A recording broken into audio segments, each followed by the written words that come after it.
Yanshun aponta para Seowa, mas ela queria saber se ganharia comida com isso. Yanshun diz que ela ganharia tanta comida que nem iria aguentar comer tudo, e Seowa diz que agora seu sonho era ser a chefe desse lugar. Mas o segundo ancião acaba com a brincadeira e diz que isso não era uma piada. Mas Yanshun comenta que isso não importa, de qualquer maneira, já que ela seria uma escolha melhor que ele. Porém, isso faz pensar em algo, e ele se pergunta quando exatamente essa garota começaria a aprender a usar uma espada. Em suas memórias, Yanshun se lembra claramente dela sendo chamada de discípula direta do Espada Suprema, o que significa que aquele velhote deve ter ensinado isso a ela. Mas, diferente do que ele pensava, ela não treina em momento algum, já que está sempre cuidando de suas tarefas. E sabendo como ela era no passado, é difícil imaginar a grande Seowa sendo estúpida assim o tempo todo. Nisso, ele tenta se lembrar de como foi que ele conheceu Seowa naquele inverno. Porém, mesmo que ficasse com isso em mente, ele não conseguia lembrar de nada, já que não deveria ser algo de se esquecer com tanta facilidade. Mas Seowa, preocupada com o silêncio dele, pergunta o que aconteceu. Sem uma resposta, ela então deduz que ele bateu a cabeça durante a luta e pede que ele a faça nova chefe desse lugar, antes de virar uma estrelinha. Mas ela acaba recebendo uma batida na cabeça como resposta. O segundo ancião então diz que vão deixar a conversa para depois e manda Yanshun descansar por hora. Mas, antes que ele pudesse se levantar, Yanshun pergunta para onde ele pensava estar indo e aproveita para perguntar se ele não estava se esquecendo de uma certa promessa antes da luta. Sem poder correr, o velhote pergunta o que ele queria, dinheiro, comida ou alguma outra coisa. Mas, rindo, Yanshun diz que não é nada tão trivial. O que ele realmente queria é a ajuda de algum poderoso, como o segundo ancião, para algo mais difícil, o que fez o velhote ficar curioso, querendo saber o que é. Yanshun, apontando para fora dos limites de seu pavilhão, diz que o segundo ancião o mande para Sichuan. Mas o segundo ancião fica meio confuso com esse papo de ir até Sichuan do nada. Porém, Yanshun diz que, com o poder que ele tem como segundo ancião, isso deve ser possível. Mas o velhote pergunta o porquê dele não ir sozinho então, uma sugestão que pega Yanshun completamente de surpresa. O segundo ancião então diz que estava esperando algo muito mais complicado e se preparou à toa. Mas Yanshun diz que está querendo ir para Sichuan, não é como sair para dar um passeio no mercado da cidade, e pergunta se ele não sabia que o herdeiro do clã não poderia ficar zanzando por aí à toa, a menos, é claro, que ele tenha um bom motivo para sair. Mas o segundo ancião apenas o manda ir até a exposição de armas do stand. E, lembrando desse tal evento, Yanshun percebe que deixou algo passar de suas memórias. Pensando bem, agora ele se lembra que a exibição de armas do stand é um evento que acontece todos os anos, onde o clã Tan convida vários outros clãs para exibir armas feitas por seus artesãos. Nisso, o segundo ancião diz que ele nem precisava comparecer, apenas usar isso como uma desculpa. Mas não esperava que Yanshun lutasse um duelo que não queria só para pedir algo simples como isso. E Yanshun até tenta mudar o pedido ao dizer que é brincadeira e fala que aceitaria dinheiro mesmo. Mas o velhote, aqui, é esperto até demais, e com um olhar sério ele diz que, então, Yanshun estava mesmo querendo ir. Já se vitimizando, ele diz que nem percebeu isso, já que envelhecer era tão assustador. Yanshun tenta mudar sua recompensa para ao menos uma pílula espiritual, mas o velhote, sem vergonha, diz que vai mandá-lo para Sichuan o quanto antes possível, mostrando a ele todo o poder de um ancião do clã Gu. Nisso, Yanshun já tentou retirar o que disse e pedir por qualquer outra coisa, mas o segundo ancião então muda sua ordem e diz que ele vai partir imediatamente, gritando a plenos pulmões como um verdadeiro maluco. Yanshun até tenta contrariar o que ele diz, já que primeiro o segundo ancião teria que preencher um formulário, além de ter que preparar suas coisas. Nisso, o velhote diz que essa é uma ordem urgente do segundo ancião e manda que enviem o jovem mestre Yanshun imediatamente para Sichuan. E num instante, tudo já estava pronto para ele sair. E quando menos esperava, já estava dentro da carruagem indo diretamente para Sichuan. E enquanto ele não estava entendendo na dica de nada, o ancião estava do lado de fora do pavilhão, dando tchau para eles. Depois de um tempo, nessa despedida, vê-se que a carruagem já não podia mais ser vista e os velhos estavam em silêncio. O Aemon diz que era hora de voltar ao trabalho, o que faz o segundo ancião se perguntar se também teria que trabalhar. Mas o Aemon diz que sim e pergunta se ele estava mesmo querendo que um velho como ele fizesse tudo sozinho. E sem muitas escolhas, o segundo ancião apenas pega uma vassoura também. Mas, antes de começar, ele comenta que era meio tedioso com apenas eles dois ali, mas pede que o Aemon ouça seu sincero desabafo, o que faz o Aemon se perguntar se ele tinha apenas mandado o jovem mestre embora para fazer um desabafo. O segundo ancião então diz que, há alguns dias, o líder do clã o abordou com perguntas sobre o médico imortal. E parece que alguém tinha perguntado para ele sobre o médico imortal recentemente, uma alegação que pega o Aimun meio de surpresa. Diferente do que o segundo ancião pensava, ele não dá nenhuma resposta sequer. Então, o segundo ancião diz que, se ele não vai falar, vão mudar de tópico e decide falar sobre Seowa. E comenta que aquela criança não parece nem um pouco ser humana e questiona o que ela realmente é. Mas o Aimun diz que Gu Hyun foi longe demais com suas perguntas dessa vez, e já sacando várias espadas da luz reveladora, ele avisa que deveria ter mais cuidado com o que diz. Porém, mesmo com o aviso, o segundo ancião insiste. Pois, caso a criança fosse mesmo humana, ele sentiria uma presença similar à dele, embora isso mude de pessoa para pessoa. Mas, mesmo assim, quando ele viu aquela criança pela primeira vez na Assembleia Unificada do Dragão, ele percebeu que, não importava o quanto tentasse, não podia sentir a presença daquela criança. Sendo mais direto, o segundo ancião diz que, se o Aimun estiver pensando em curar aquela criança com alguma medicina milagrosa, era melhor tirar o cavalinho da chuva, pois ambos ali sabiam que isso não era nem de longe uma doença. Mas, quando estava prestes a revelar do que se tratava, o Aimun toma uma postura mais agressiva enquanto manda se calar, pois aquela criança, com certeza, é humana. O segundo ancião olha para essa reação com um certo pesar em seus olhos, como se soubesse de alguma coisa, mas se vira enquanto diz que, no fim, isso não importa, já que ele estava tão certo disso. E enquanto sai, ele avisa que, se quiser proteger a criança, deveria ir em frente, já que o que ele mesmo queria não importava. Mas aconselha que, mesmo que aquela pobre criança não seja humana, bastava compensar a falta de humanidade nela. Assim, as espadas da luz reveladora se dispersaram silenciosamente. Decidido a ver as coisas dando certo, o Aimun diz que poderia até mesmo dar sua vida por aquela criança, pois ele deseja de todo o coração que ela cresça sã e salva. Porém, o espadachim notaria mais tarde que a pequena Seowa havia desaparecido enquanto ninguém estava de olho. Enquanto isso, somos levados até o acampamento da caravana de Yanshun, onde Mo Yon diz que, agora com fogo aceso, era só preparar a comida. A empregada comenta que, com o tempo até chegar a Sichuan, seria bom racionar a comida um pouco. Mo Yon, então, muda de assunto e pergunta onde estava o jovem mestre. A garota diz que o jovem mestre afirmou que estava treinando até que a comida estivesse pronta. Mo Yon comenta que o jovem mestre deve estar entediado, e a garota diz que deveriam ter trazido Seowa para lhe fazer companhia. Porém, enquanto eles conversavam, Yanshun estava treinando e, muito pelo contrário, não parecia nem um pouco solitário. Finalizando seu treinamento, ele se posiciona e dá um soco que até mesmo faz o vento ao seu redor se distorcer. Em seguida, ele cai exausto próximo a uma árvore, enquanto pensa que mal executou alguns movimentos e já estava sem energia interna. Mesmo que já fizessem 10 dias desde sua partida, ele não melhorou quase nada nesse meio tempo. Pensando bem, Yanshun sabe que, durante sua batalha contra Juliop, a luta só demorou tanto por falta de energia interna. Já que ela é a base de todas as artes marciais, é meio difícil avançar sem isso.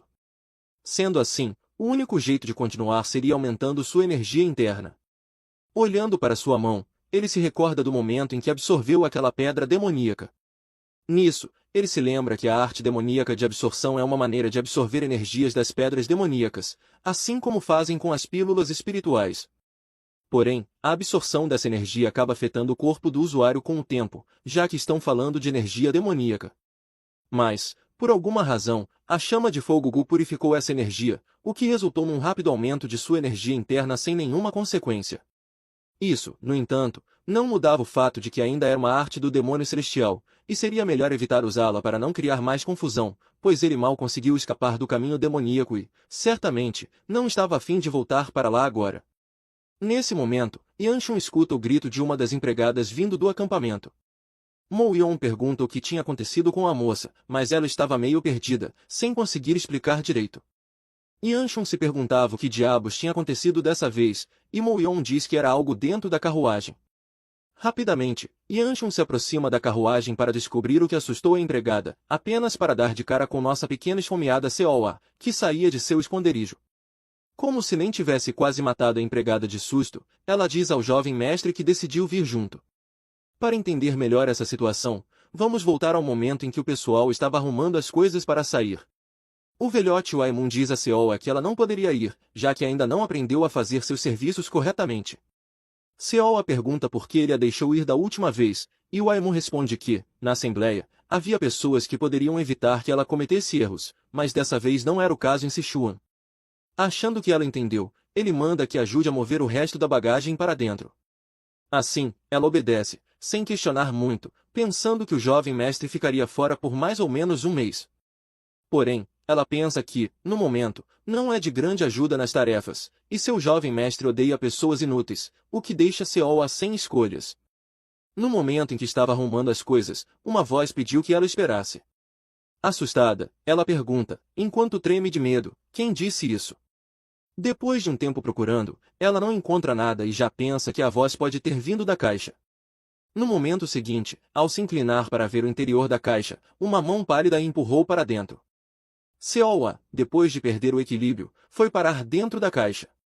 Confusa, ela se pergunta o que aconteceu, pois alguém a empurrou, mas ela não sabia quem era. Já fala que não tem graça nenhuma pregar peças nos outros. Enquanto estava com medo, as mãos pálidas reaparecem. Pouco a pouco, Seoa perde a consciência até cair no sono contra sua vontade. Já embalada dentro do caixote, a voz do fantasma pede desculpas por fazer isso. O pessoal avisa que estavam prontos para partir e chama pelo jovem mestre. O fantasma diz que vai deixar essa com a pequena Seoa. Assim, voltamos ao acampamento, onde Seoa tinha acabado de contar sua história fantasiosa. Mesmo após essa explicação detalhada, eles não acreditavam nela. Sem reação, ela fica meio sem graça, achando que eles não entenderam. Novamente, ela diz que foi assim que aconteceu, mas eles respondem que ouviram da primeira vez. Yanshun pergunta se ela foi possuída por um fantasma ou coisa do tipo, ao que Seoa concorda. Yanshun a manda voltar para o clã Gu de uma vez, mas, dada a situação atual da caravana e o quão longe já tinham ido, não havia como Seoa fazer o caminho de volta sozinha. Dentro da carruagem, Seoa aponta para uma coruja no céu e diz que, uma vez, tentou comer uma, mas elas são bem grudentas depois de preparadas. Yanshun apenas comenta que isso é curioso. A seguir, eles passam por um esquilo, e Yanshun pergunta se ela também já tentou comer um desses. Ela diz que não, já que eles são muito fofinhos. Yanshun acaba tirando os biscoitos que ela estava comendo. Ele pensa que até cogitou mandá-la de volta para o clã junto de um guarda, mas ela já tinha chegado muito longe. Além disso, não teria comido bastante para mandar junto. Então, viajarem juntos seria a melhor opção. Enquanto ele pensava, Seoa aparece com uma proposta absurda, dizendo que quer trocar uma minhoca pelo cookie. Essa simples proposta deixa Yanshun irritado, que joga o biscoito dela pela janela, deixando-a em desespero. Ele se deita na janela, dizendo que deveria mesmo tê-la mandado de volta. Enquanto estava com o olhar voltado para o céu, ele percebe chamas verdes tremulantes se aproximando, uma ocorrência estranha a qual ele já estava acostumado. Ele chama Moyon, que, com o talismã na mão, diz que já tinha percebido e manda a caravana parar imediatamente. Yanshun se apressa em trazer Seoa de volta para perto dele e comenta que estava achando a viagem pacífica demais até agora. O que estava se aproximando deveriam ser 4 criaturas. No momento em que ele diz que são 4, uma das bestas tem sua cabeça cortada. Imediatamente, ele sente que uma delas morreu, restando apenas 3. Pouco depois, outras 2 também foram mortas, deixando apenas uma que estava prestes a acertá-los. Yanshun se apressa em acender seu punho para um contra-ataque rápido, e enquanto se prepara, pede que Seoa se afaste. Porém, atrás dele, alguém já estava se aproximando da criatura. Tudo aconteceu muito rápido. Com o saque de sua espada, raios foram emitidos daquela mulher, e, em seguida, ela deu um corte certeiro com sua espada imbuída em raios, dividindo o monstro ao meio. Rapidamente, ela se aproxima de Moyon para dizer que foi culpa dela, já que estavam cuidando dessas criaturas. Nem Yanshun nem Seoa sabiam o que estava acontecendo.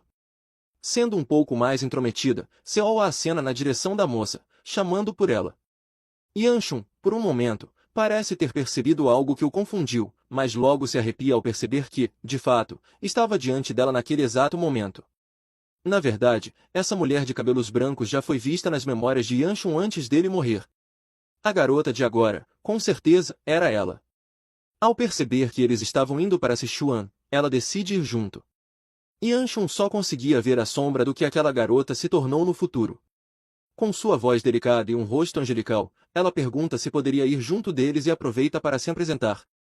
Seu nome era Nangon Bia, E Yanshun se perguntava o que essa garota maluca estava fazendo em um lugar como esse.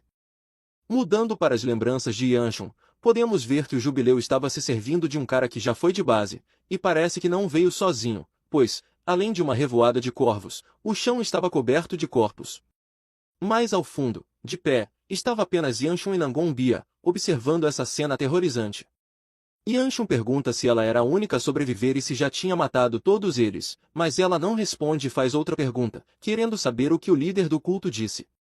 Yanshun responde que as ordens foram apenas de trazê-la para cá, porque ela iria surtar e quebrar tudo, mas Bia acha que isso era só ele pensando alto mesmo.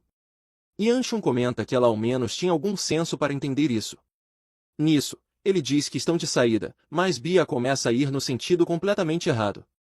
Yanshun até tenta indicar a direção certa, mas parece que Bia é tão sem senso de direção quanto Zoro. Sem mais paciência para explicar, ele apenas manda que ela o siga e não faça nada estranho. Ele suspira, cansado, com o quanto essa garota dá trabalho. Enquanto estavam no caminho, Bia diz que quer saber se o espadachim supremo é forte, mas Yanshun dá um aviso a ela por precaução e diz que a pessoa que vai lutar contra o espadachim supremo é o líder do culto. As perguntas dela, no entanto, não param, pois ela estava curiosa se a esgrima dele era mais forte que a dela ou a do líder do culto. Essas perguntas sem fim acabam tirando Yanshun completamente do sério. Ele cria uma chama negra em sua palma, algo diferente do que vinha fazendo até agora, e a dispara em direção a Bia, enquanto a chama de louca. Porém, antes mesmo que a bola de fogo pudesse tocá-la, foi cortada ao meio a centímetros de alcançá-la. O ataque, que continuou sua trajetória mesmo sendo cortado, fez um grande estrago nas casas ao fundo.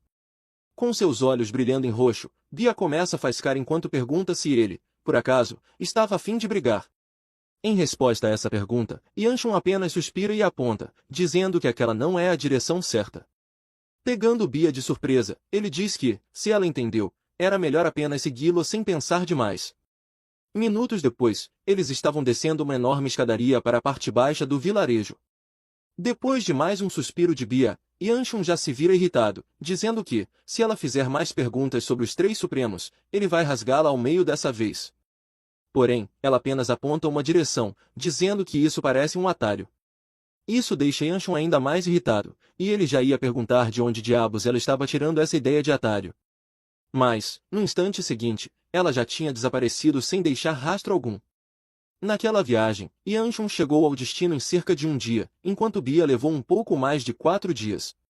Voltando ao presente, Bia diz que notou que eles estão indo para Sichuan. Se não for muito rude, gostaria de perguntar se pode ir com eles.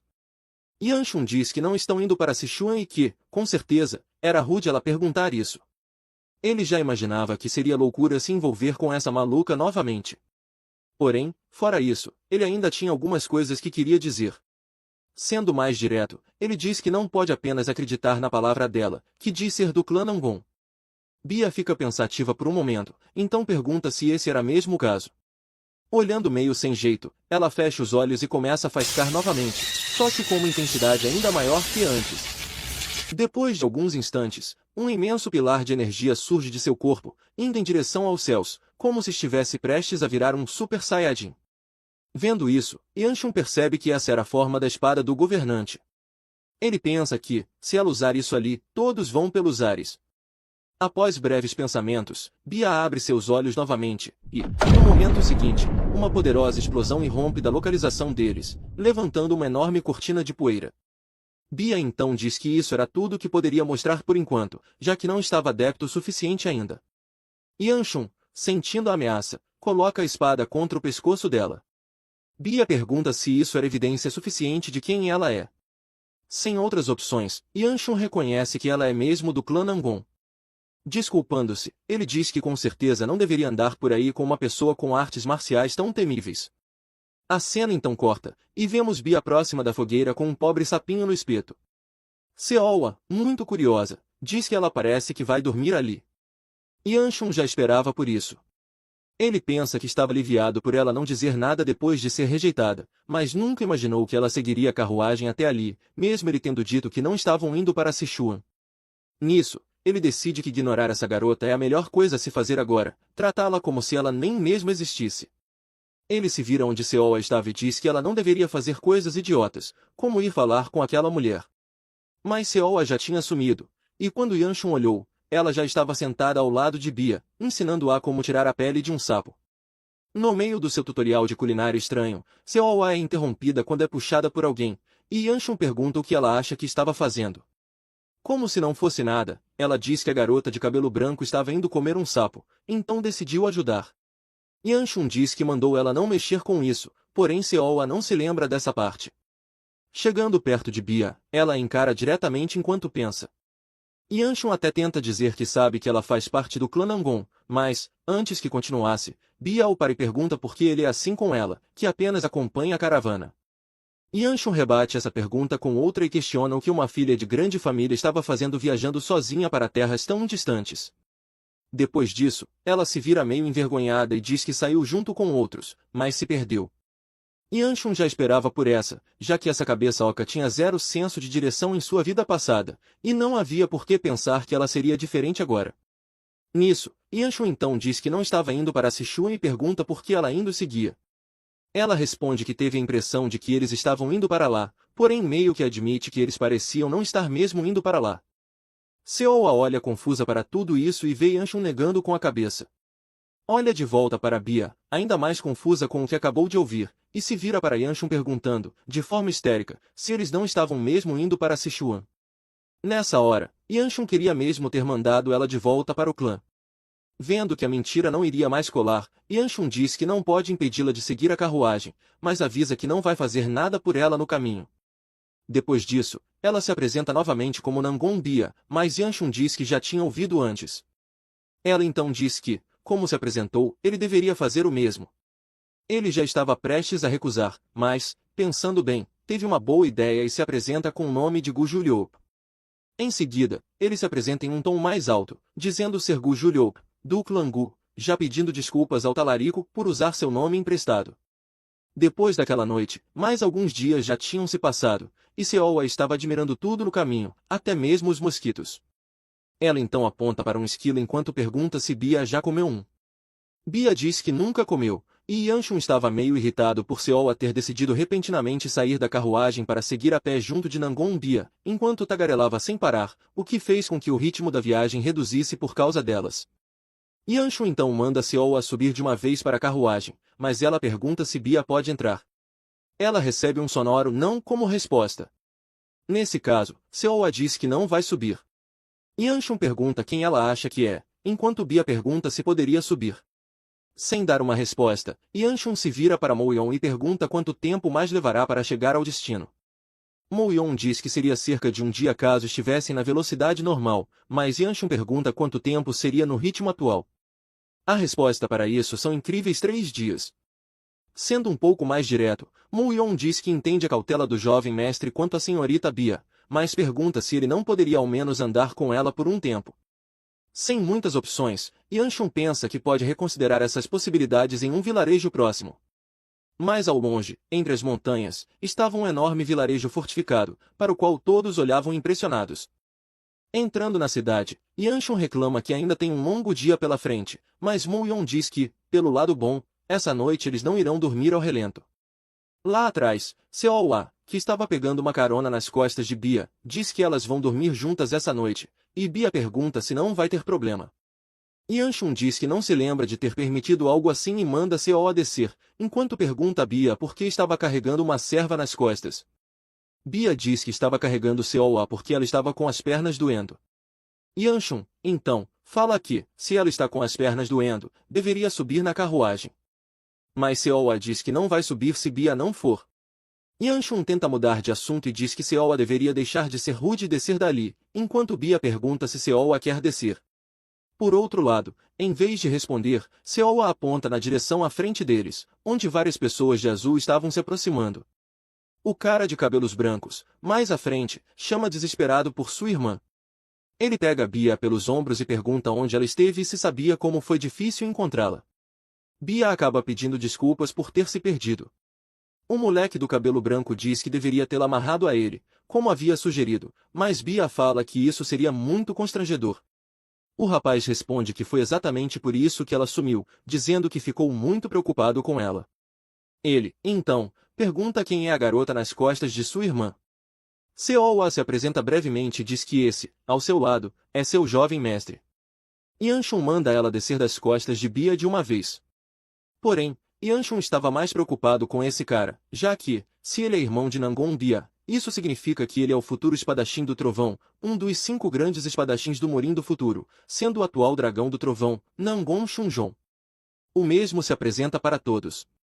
Mantendo sua mentira, Yanshun se apresenta como Gu Juliop e diz que é um prazer conhecê-lo. Shunjon agradece, a princípio, pela gentileza dele ao se apresentar, mas rapidamente muda de atitude ao perguntar o que Yanshun estava fazendo com sua irmã. Arrepiado, Yanshun responde que a encontraram por acaso no caminho até ali e vieram juntos, mas Bia diz que andou até lá. Enquanto isso, Seowa, que estava lá atrás, exalava uma certa hostilidade contra Shunjon, o que não era de seu feitio. Shunjon entende que sua irmã parecia ter invadido o grupo deles e já sugere que fiquem em um de seus quartos, já que tem muitos. Yanshun, no entanto, recusa, dizendo que não será necessário, pois apenas estavam fazendo o que tinham que fazer. Ele, na verdade, queria a distância daquela garota maluca e já tinha certeza de que encontraria um outro quarto para usar. Porém, Moyon aparece com a má notícia de que não existem mais quartos disponíveis. Yanshun estava prestes a dizer que poderiam se preparar para acampar, mas Moyon se adianta e diz que já não estão mais aguentando dormir ao relento. Pergunta se ele faria mesmo isso com eles, avisando que, apesar de ficarem bem, estava realmente estressante. Por livre e espontânea pressão, Yanshun aceita a proposta de Shunjon. Mudando de assunto, Yanshun se lembrava que a primeira coisa que Nangon Bia fez como uma artista marcial demoníaca foi neutralizar o próprio clã, sem poupar nem mesmo seu pai, o chefe do clã, ou seu irmão, o futuro sucessor. Nem mesmo os discípulos foram poupados, um ato que a fez ser conhecida no mundo como a imperatriz da lâmina demoníaca, ficando famosa dentro do culto demoníaco. Yanshun pensa que ela deveria odiar mesmo o próprio clã para cometer tal crueldade, mas ele não vê algo tão problemático além do relacionamento dela com o dragão do trovão. Porém, ele estava curioso quanto à técnica secreta do clã Nangon, a forma da espada do governante, e só pela demonstração anterior dava para ver que ela era muito mais forte que o dragão do trovão, embora ainda sem fama ou reconhecimento. Saindo do quarto, Yanshun pensa que o irmão dela até parecia normal, mas poderia haver algum problema que ele ainda não percebeu. Assim que põe os pés para fora, dá de cara com Shunjon. Yanshun tenta ser cortês, perguntando se ele dormiu bem e agradecendo por ter cedido o quarto.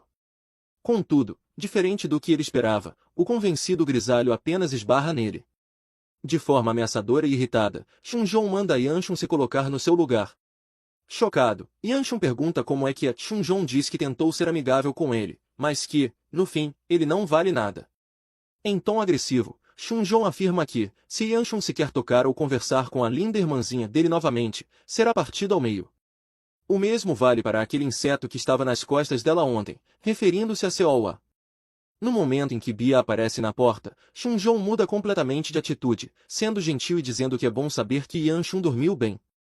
Ele se apressa em levar Bia para comer, literalmente a empurrando para se apressar. Yanshun, ficando para trás, observa a cena estranha que acabou de acontecer, dizendo para si mesmo que só existem malucos nesse lugar. Chegando ao térreo, Moyon saúda Yanshun, perguntando se ele dormiu bem. Moyon ia comentar sobre as pessoas do clã Nangon, mas Yanshun o interrompe, mandando que não fale sobre eles na frente dele. Em seguida, pergunta quanto tempo falta para partirem.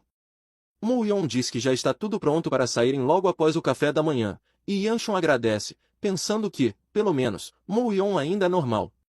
No refeitório, Yanshun se apressa para entrar, querendo comer o quanto antes e sair de perto dos Nangon. Contudo, ao abrir a porta, vê Seowa e Bia.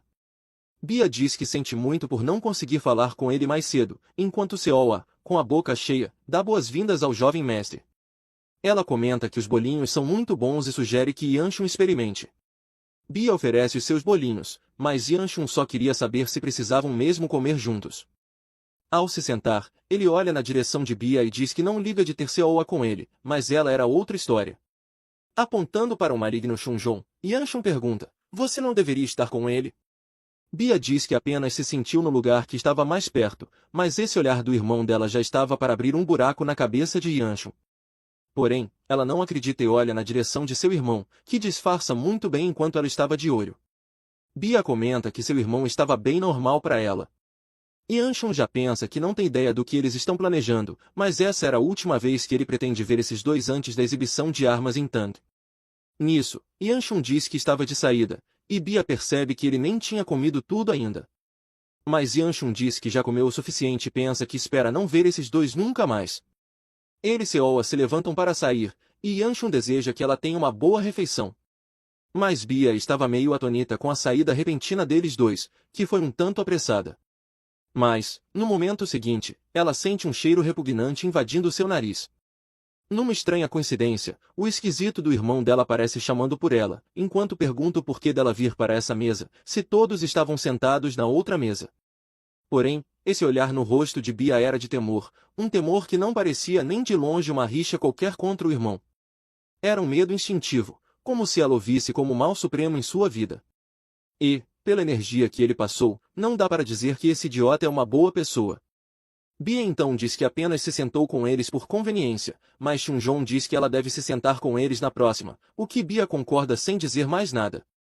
Mas, em meio a esse monte de escuridão que estava à volta dela nesse momento, ela via Yanshun e seu grupo como um ponto seguro. Ela se levanta para sair, e Chunjong pergunta se ela terminou de comer e para onde ela estava indo. Bia diz que está indo até a carruagem para dormir. Desconfiado, Chunjong olha meio desconfiado para as atitudes de sua irmã. E, diferente do que ela tinha dito, Bia vai em direção ao grupo de Yanshun mais uma vez. Estalando os dedos como Kaneki, Chunjong vê essa cena pensando que odeia quando pessoas intrometidas se metem no seu relacionamento com sua irmã. Horas mais tarde, Yanshun pergunta o porquê dela estar seguindo ele até agora. Porém, Bia diz que não estava seguindo, mas sim acompanhando ele. Yanshun acaba aceitando isso, mas avisa que a companhia estava na carruagem ao lado. Mas, quando Bia estava prestes a responder, Seoa pula empolgada dizendo que foi ela que trouxe a moça para cá. Essa notícia deixa Yanshun puto da vida, e ele manda Moyon tirar essas duas dali agora. Mas, tirando o seu da reta, Moyon diz que elas naturalmente iriam sair por conta própria e pede que seu jovem mestre olhe para frente, pois já estavam chegando em Sichuan. Essa majestosa cidade é o clã Tang de Sichuan, um clã ortodoxo extremamente prestigiado que tem suas raízes na região de Sichuan há vários séculos.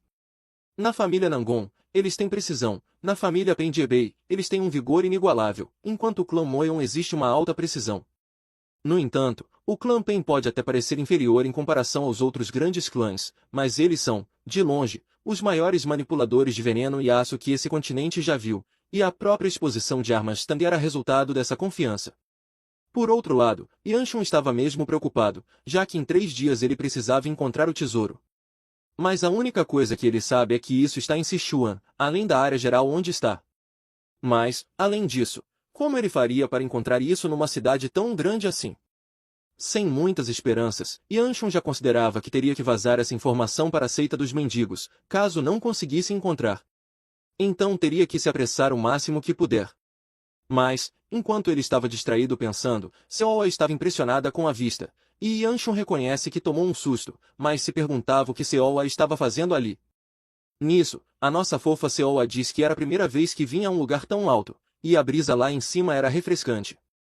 Com seu rosto angelical de sempre, ela olha para Yanshun com ternura enquanto diz que os vagalumes estavam dançando sobre a luz da lua. Yanshun ficou tão hipnotizado que perdeu a fala, e Seoa aproveita para dizer que Bia tinha dito que há um lago bonito por perto. Sem muito enrolar, ela pega Yanshun pela mão e diz que vão dar uma olhada juntos. Depois de alguns cascudos e um pouco de caminhada, Yanshun e Seoa chegaram até o tal lago, onde Yanshun diz que o lago era realmente enorme como ela tinha dito. Mas a pequena estava sofrendo as consequências de arrastar seu jovem mestre por aí, como um choro. Yanshun estava mesmo era curioso para saber o quão grande um clã precisava ser para ter uma floresta dentro dele. Mas, enquanto ele estava curioso com suas coisas, Seoa chama por ele rapidamente. Com as flores perto da cabeça, ela pede que o jovem mestre adivinhe onde ela estava escondida, mas ele, sem graça, apenas manda ela parar. Seoa então diz que queria animar o jovem mestre. Yanshun diz que ela não pode ajudar com isso, mas Seoa insiste, pois talvez, se ele contar, pode ser que ela acabe ajudando. Yanshun acaba tentando e pergunta se ela conseguiria imaginar um lugar nessas terras onde alguém poderia esconder um tesouro. Mas Seoa diz que essa pessoa é maldosa por esconder as coisas. Yanshun diz que isso não ajuda muito, Porém, enquanto eles conversavam tranquilamente, uma garota de cabelos verdes pergunta quem eles são, avisando que forasteiros não têm permissão para andar por ali. Yanshun acaba se lembrando dessa garota, já que, se tratando da família Tang, ela certamente apareceria. Essa é a pessoa que, sozinha, conseguiu derrotar um exército de vários milhares de humanos demoníacos que atacaram Sichuan. A garotinha marrenta então pergunta de novo quem são eles. Yanshun lembra que ela é a rainha do veneno, Tang Soyou, uma mulher que Yanshun matou com as próprias mãos em sua vida passada. Voltando nas memórias daquele dia, Yanshun estava em um tipo de salão subterrâneo em ruínas, frente a uma mulher de cabelos verdes, e pouco a pouco ele foi se aproximando da já debilitada Tang Soyou. Yanshun então pergunta se a rainha do veneno já estava pronta para seu destino. Mas, ao contrário do que Yanshun esperava, ela fica feliz ao ouvir a voz dele. Yanshun vê essa cena tola e diz que os parentes dela já desertaram há muito tempo e pergunta o que ela achava que conseguiria ao proteger esse lugar sozinha. Porém, a resposta dela é um simples nada, o que faz Yanshun se perguntar por que então. Mas Soyou responde com outra pergunta ao questionar o que o trouxe ali. Yanshun fala que essa era uma pergunta tola, pois ele certamente estava ali para acabar com a vida dela. Soyou entende, mas surpreendentemente ela acaba pedindo desculpas a Yanshun. Yanshun questiona se ela não estava batendo muito bem da cabeça por pedir desculpas a um humano demoníaco. E Soyou diz que sua pouca sanidade deve ter se quebrado, mas havia muitas coisas que ela só conseguia ver agora que perdeu os olhos, comentando que deveria ter soltado antes. Yanshun, por fim, na conversa entediante, pergunta se ela não tinha mais nada a dizer. E ela diz que pode soar um pouco egoísta da sua parte, mas se ela tivesse algum tempo nesse mundo, gostaria de pedir. Porém, antes que ele pudesse falar mais alguma coisa, Yanshun esmagou seu pescoço com um aperto de sua mão. Sem nenhum remorso, ele apenas larga o corpo da rainha dos venenos de lado e se levanta, olhando para sua mão ensanguentada enquanto diz que isso era realmente nojento. Voltando ao presente, a pirralha de cabelos verdes estava perguntando se Yanshun não ia responder nada. Mas, vendo o tamanho dessa garota, ele pensa que ela, na verdade, é o pequeno veneno agora. Soyou então diz que vai chamar os guardas se continuar calado. Mas Bia intervém. Em seguida, ela começa a contar rapidamente tudo o que aconteceu e quem era essa pessoa. Soyou diz que ela devia ter dito essa coisa bem antes, mas Bia fala que ela nunca perguntou sobre o assunto. Nisso, a baixinha se apresenta como Tang Soyou do clã Tang e pede desculpas por levantar a voz para um convidado da família. Mas, ainda mantendo a mentira, Yanshun se apresenta como Juliou, dizendo que não conseguiu responder, pois estava meio surpreso. Mas, ainda desconfiada, Soyou pergunta qual o motivo da vinda dele até esse lugar e avisa que, aqueles que não são membros do clã, não podem vir aqui. Yanshun diz que Bia também é uma forasteira como eles. Mas Soyou justifica dizendo que a família já tinha dado permissão a ela. Em outras palavras, Yanshun entende que ela queria que ele fosse embora, mas ele já estava de saída de qualquer maneira. E brevemente se despede, dizendo estar de saída. Nisso, Yanshun e Seoa começam a sair, deixando Bia e Soyou para trás. Mas, assim que eles saem, Soyou comenta que esse tal Juriou é um baita cara rude. Bia pergunta o porquê dela ter olhado para ele com tanta raiva daquela maneira, e Soyou diz que não gostou da maneira como ele não se desculpou, mesmo depois de ter seus erros apontados. Ela então comenta que a aparência é tudo, e certamente ela odeia caras que agem de maneira rude só porque são um pouquinho bonitos. Mas, logo depois de dizer isso, ela começa a ficar toda vermelha, pensando no que acabou de dizer, e tenta justificar para Bia que, ao dizer que ele era bonito, não era naquele sentido. Mas Bia não entendeu porcaria nenhuma do que ela quis dizer. Ela também não entendia o que Soyou via de tão bonito naquele cara irritadinho. Enquanto isso, Soyou sai envergonhada dizendo que caras que são simples, mesmo que sejam um pouco feios, são os melhores, e estala a língua. Enquanto isso, Yanshun e Seoa estavam voltando para seus quartos tranquilamente. Voltando no outro dia, com Yanshun já acomodado em um dos quartos da mansão Tang, enquanto se prepara para sair, ele lembra que a exposição de armas dos Tang é amanhã. Ele então decide usar esse tempo livre até o evento para treinar um pouco. Mas, assim que sai pela porta, dá de cara com os irmãos Nangon. Com uma voz desanimada, ele pergunta o que eles dois estavam fazendo ali na porta do seu quarto. Bia apenas diz comida, deixando Yanshun sem entender direito o que ela quer dizer. Shunjong toma a frente, explicando que o clã Tang estava os convidando para um almoço, e sua Bia decidiu passar para chamá-lo, e aqui estavam eles. Yanshun até agradece que eles tenham vindo, mas diz que não precisavam de tanto. Dando uma desculpa, ele diz que é um cara tímido e que se sente desconfortável comendo perto de outras pessoas. Já esperando que esses dois patetas tenham entendido a mensagem e sumam dali de uma vez. Depois dessa desculpa meio xoxa, Bia olha para Yanshun com uma certa confusão. Porém, Shunjong estava decidido a levar Yanshun junto com eles, e de maneira atrevida, pede que Yanshun os acompanhe, enquanto segura com força pelo braço. Essa atitude apenas serve para deixar Yanshun puto da vida, já que ele acabou de dizer que não quer ir, mas esse pirralho estava tentando forçá-lo. Exalando uma aura aterrorizante, Yanshun diz que Shunjong tinha mesmo coragem. Essa breve escapada de aura faz com que Shunjong tremesse enquanto perdia o fôlego. Porém, depois de ver a reação desse idiota, Yanshun percebe que não vai ter outro jeito a não ser ir. Nisso, ele diz que não vai recusar um convite tão atencioso como esse e decide ir com eles. Mas, enquanto estava prestes a partir, ele puxa Shunjong para perto dele e avisa que era melhor ele continuar mantendo aquele sorriso de merda, pois, afinal de contas, sua irmãzinha estava observando. Essa provocação de Yanshun quase faz Nangon Shunjong sair na porrada com ele ali mesmo, mas ele se contém e apenas diz para se apressarem. Momentos mais tarde, podíamos ver Yanshun frente a uma mesa, um verdadeiro banquete de desespero. Ele pensa que já sabia que a culinária local era famosa por ser apimentada, mas tudo o que estava no prato era apimentado. A pergunta nessas horas era: o que vai dar menos dor de barriga depois de comer? Nisso, somos apresentados ao filho do clã Tang, Tan Joyuk, que comenta com todos que essa não é uma refeição tão sofisticada, mas espera que todos gostem. Yanshun pensa que era meio impossível gostar de algo daquela mesa. Sem muita opção, Yanshun considera que talvez os bolinhos sejam comestíveis, parecendo um pouco menos apimentados do que o restante. Porém, quando ele estava prestes a dar a primeira mordida, percebe algo. Era Soyol, que o observava com uma cara meio sugestiva, como se ele fosse um pedaço de carne. Parando para pensar, ele percebe que, mesmo em sua vida passada, essa menina veneno o olhava dessa mesma forma todas as vezes que se encontravam. Ele já sabe que vai ter que aguentar esses olhares estranhos novamente. Nisso, ele decide dar a primeira mordida no bolinho flamejante e tem uma terrível surpresa ao descobrir que aquilo era terrivelmente apimentado, se perguntando se nada ali era comestível. Porém, a cara de Soyol já estava quase me fazendo duvidar qual o gênero dessa obra que estou trazendo para vocês.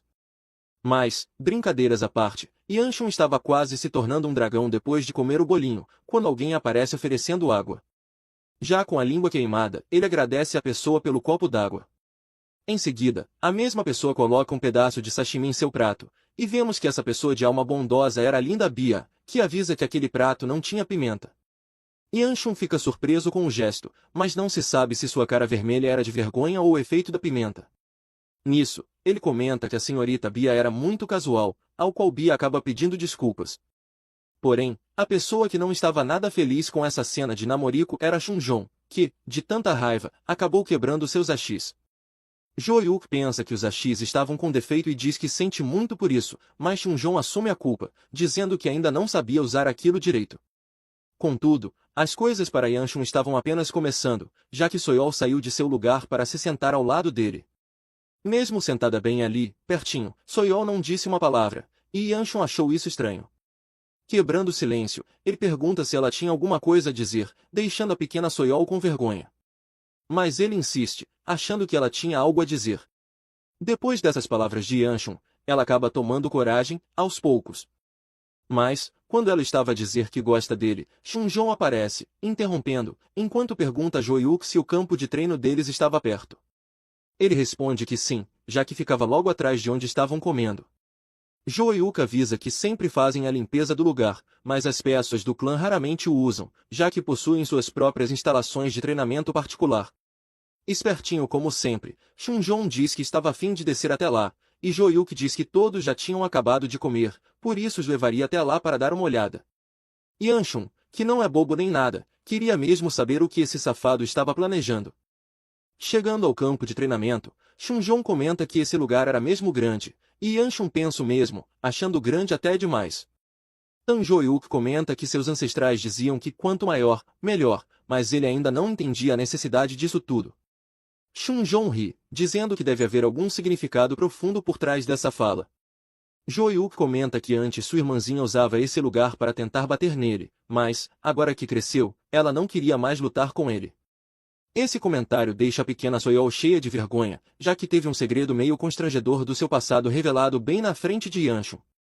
E ele pensa que teve sorte por não ter uma irmã assim. Sacando uma espada de madeira, Shunjong dá a ideia de treinarem um pouco para se moverem e ajudarem na digestão. Mas Yanshun pensa que não tem muito o que digerir, já que não comeu nada. Apontando para Yanshun, Shunjong pergunta se ele gostaria de ter um duelo. Yanshun já esperava isso desse cara, pois só de olhar para a cara desse idiota dava para ver que ele estava com muita vontade de bater nele. Mas Yanshun não planeja seguir esse planinho idiota desse cara. Nisso, ele começa sua atuação, dizendo que é apenas um terceira classe e que não teria chance contra o dragão relâmpago. Mas, antes que ele pudesse continuar, alguém intervém, dizendo que isso era inaceitável. Essa pessoa era Soyeol, que ressalta tanto a diferença de nível quanto a idade deles e pergunta o que Shunjong faria se acabasse machucando Yanshun. Shunjong a tranquiliza, dizendo que não vão usar energia interna no duelo, e pede para pensarem nisso como uma partida de mentoria. Ele pergunta a Yanshun, com um sorriso suspeito, se ele topa o desafio. Yanshun apenas dá risada, pois Shunjong não só ensinou ser seu mentor como também não queria usar energia interna. Esse cara estava claramente subestimando Yanshun. Mas ele decide retribuir na mesma moeda e pergunta a Shunjong se ele vai mesmo aguentar. Essa pergunta deixa o branquelo confuso. Yanshun reformula, questionando se Shunjong se acha mesmo habilidoso o suficiente para isso. Já sentindo a treta se aproximando, Joyuk pergunta se Yanshun não formulou isso de uma maneira muito rude, já que Shunjong ainda era seu superior. Mas Shunjong diz que isso não era algo com que se preocupar e pede que Joyuk se acalme. Exalando uma aura assustadora, Shunjong diz que era hora de ver o quão bom era esse moleque. Com as duas partes concordando com o duelo, ambos se aproximam do centro da arena. Shunjong ia dizer para Yanshun começar, mas o mesmo foi mais esperto e disse primeiro, só para provocar ainda mais. Com certeza funcionou, pois as veias no pescoço de Shunjong estavam saltadas enquanto ele dizia que não iria recusar a gentileza. Partindo para uma investida direta, ele grita para Yanshun fazer o primeiro movimento. Esse corte, no entanto, foi facilmente desviado por Yanshun com um simples movimento. Shunjong mostra que não está ali para brincadeiras, e com o primeiro movimento, rapidamente converte o golpe em um segundo ataque vindo da lateral, mas Yanshun desvia ao pular para trás. Nisso, Yanshun percebe que esses dois últimos golpes não foram nada além de um showzinho, pois a luta de verdade estava para começar agora. Rapidamente, Shunjong puxa sua lâmina de volta, preparando um golpe vindo de baixo desta vez. Vemos que esse também foi mais um golpe mal sucedido, já que Yanshun se esquivou com facilidade. Porém, Soyeol, que estava assistindo ao duelo, se mantinha meio apreensiva quanto a isso. Agora vamos entender melhor quem é essa garota de verdade. Tang Soyeol sempre foi uma garota diferente de todas as outras, mesmo quando ainda era criança. Enquanto outras crianças da mesma idade perseguiam cachorros e gatos, ela simpatizava mais com tigres e lobos. Os olhos ferozes e as presas afiadas que se revelavam ao rugir. Esses predadores possuíam uma alma única e inalcançável, algo que os diferenciava totalmente de animais comuns. Isso era o que mais instigava a pequena Soyeol.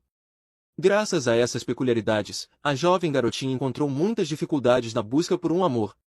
Em uma de suas memórias, podemos ver que Soyeol perguntou a um enorme lobo negro se ele achava que ela encontraria alguém algum dia.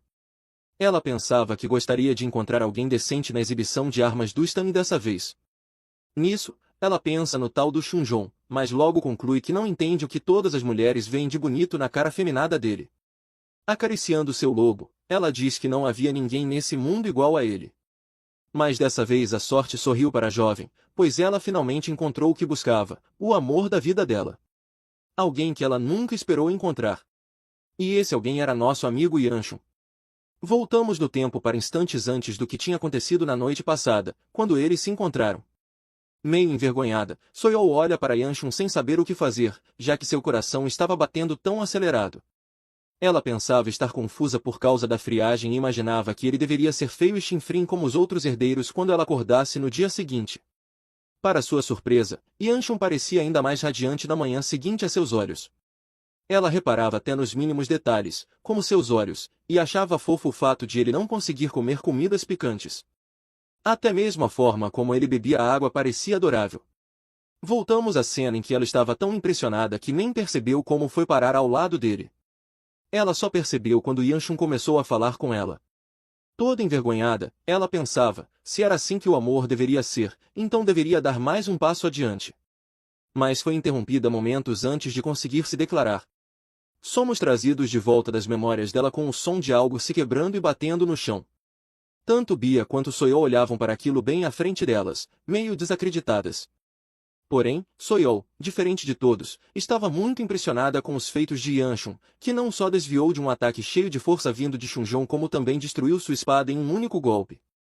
Enquanto isso, Shunjong olhava para sua espada sem entender o que de fato havia acontecido ali, enquanto Yanshun ria como um verdadeiro sádico por ter colocado o convencido no seu lugar. Essa postura de Yanshun foi demais para a pequena Soyou, que caiu no chão em êxtase, olhando para a cena bem diante dela com um olhar abobalhado. Shunjong, por outro lado, só queria saber como sua espada quebrou. Ele se lembrava de como brincou com esse verme durante os 2 primeiros ataques, mas o jogo inesperadamente virou do nada. Mais ousado, Yanshun disse que ele poderia até se achar um gênio, mas ficava moscando no meio da luta. Avisou que, se fosse uma luta de verdade, Shunjong já teria morrido ao menos 3 vezes. Com olhos sanguinários, Yanshun pergunta se ele ao menos consegue entender isso. Em seguida, desfere um soco tremendo em direção à cabeça de Shunjong, mas, por instinto, ele corre com todas as forças para longe. Shunjong chama Yanshun de vermezinho miserável por atacar um oponente sem uma arma. Contudo, Yanshun retruca, mandando que ele olhe para trás e pegue uma espada nova. E provoca, dizendo que aquilo era para ser uma partida de treino, e pede que Shunjong comece a treinar a sério. Dessa vez, parece que as provocações deram resultado, já que Shunjong estava ardendo de raiva. Yanshun, enquanto isso, continua provocando, perguntando se não seria Shunjong quem estava sendo treinado. Já avisa que não é muito bom encontrando os outros. Shunjong, por sua vez, manifesta uma aura aterrorizante, pensando que aquele moleque era muito arrogante. Com sua espada imbuída em raios, dava para perceber que as coisas estavam prestes a esquentar.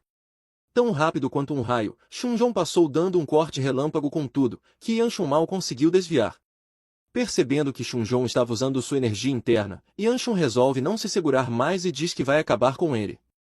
Shunjong, também sem brincadeiras, partiu para um contra-ataque com força total. Vários cortes e raios se espalharam pelo ar na arena de treinamento. Logo, tanto Shunjong quanto suas espadas e seus golpes relâmpago foram completamente destruídos.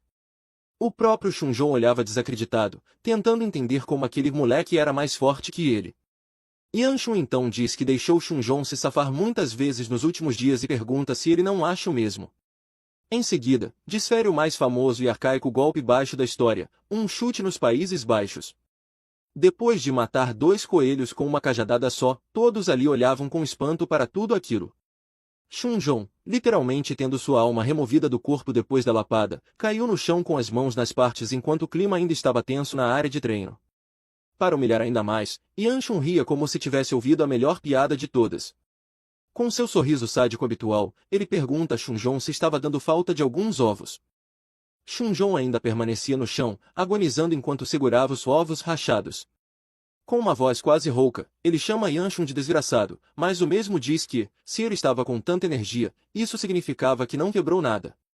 Nisso, Shunjong o chama de covarde, dizendo que ele não tem o direito de se chamar de artista marcial depois do que acabou de fazer. Ele avisa que, depois que todos os clãs ficarem sabendo disso, Yanshun terá que andar de cabeça baixa com sua vergonha pelo resto da vida. Por outro lado, Yanshun não responde à ameaça e logo pergunta a Shunjong quantas vezes ele já matou alguém na vida. Já deduzindo a resposta, ele aposta que foram ao menos umas 10, mas Shunjong diz que não sabe do que ele está falando. Porém, isso não convence Yanshun nem um pouco, que logo pega pelo colarinho. Em seguida, ele põe o braço de Shunjong para trás até o limite, fazendo-o gritar de dor. Nessas horas, Joyuka aparece para intervir e diz que Yanshun já estava indo longe demais, pedindo que parem com a luta. Mas Yanshun se defende, dizendo que esse bastardo não só usou energia interna como também estava emitindo uma forte sede de sangue. Ele pergunta se Joyuki também não havia percebido isso e questiona se ele achava que alguém do nível de Shunjong cometeria um erro desses apenas por ser imaturo.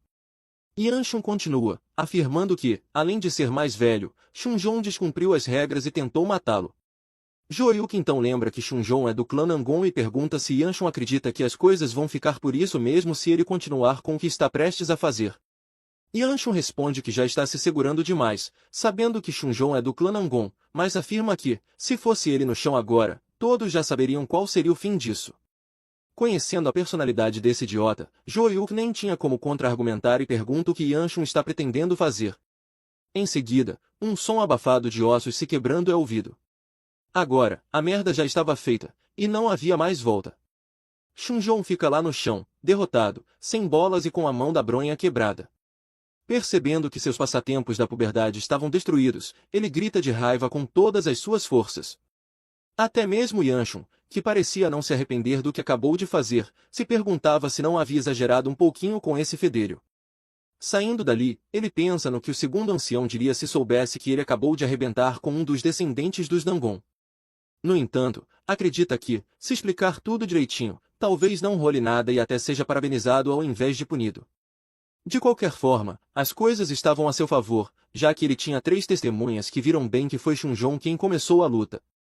Enquanto se apressa para ir embora, alguém o puxa pela manga da roupa. Rapidamente, ele se vira e tem uma bela surpresa. A pessoa que o estava segurando era a linda Bia, que queria muito saber o nome do nosso garoto problema.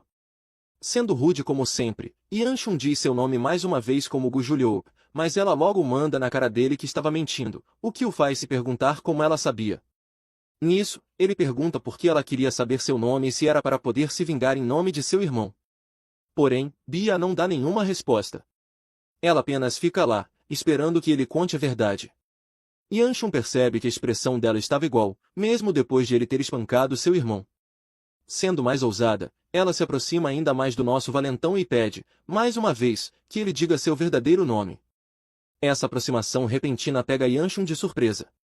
Quebrando o clima, ele pergunta por que ela está falando com ele de forma tão casual, como se fossem amigos. A coitadinha, depois dessa, apenas pede desculpas enquanto se vira, envergonhada. Yanshun então pergunta se ela pararia de segui-lo caso ele dissesse seu nome verdadeiro, ao que a maluquinha confirma com um aceno de cabeça. Ele fica pensativo por um tempo, ponderando o que fazer, mas, no fim, acaba dizendo seu nome verdadeiro, apresentando-se como Gu Yanshun. Depois de obter a resposta que tanto queria, Bia fica com o rosto vermelhinho e repete o nome do seu amado. A cena corta e somos levados para outra parte do clã Tang e Yanshun percebe que, após ter amassado o pirralho dos Nangon, será meio impossível ir para a exibição de armas. Mas isso não era de todo ruim, já que ele teria um dia a mais lá para procurar a câmara secreta. Ele então põe a mão no ombro e comenta que realmente ficou cansado depois da luta, decidindo descansar um pouco primeiro. Porém, enquanto anda, percebe que, se voltar para o dormitório, vai dar de cara com Mo Yon, que com certeza vai grudar nele como chiclete depois de saber da confusão de hoje. Tudo isso é claro, com o pretexto de não deixá-lo causar mais problemas até voltarem para o clã Gu. Sabendo da situação que o aguardava, ele suspira pesadamente enquanto pensa no que fazer. Enquanto isso, somos levados até o quarto de Yanshun, onde Seol o estava esperando na sacada. Mas quem chega desesperado no quarto é Mo Yon, que procurava o jovem mestre. Ele então percebe Seol no canto e pergunta o que ela estava fazendo ali. Mudando de assunto, prefere saber onde estava o jovem mestre. Seol diz que não viu Yanshun recentemente, mas essa notícia só deixa Mo Yon cada vez mais preocupado, intensificando sua busca. Seol pergunta o que tinha acontecido. Mo Yon explica que, depois que Yanshun foi encontrar os outros herdeiros para tomar café, ele não voltou mais. A gente se vê no próximo capítulo. E lembra, aqui, a história nunca para.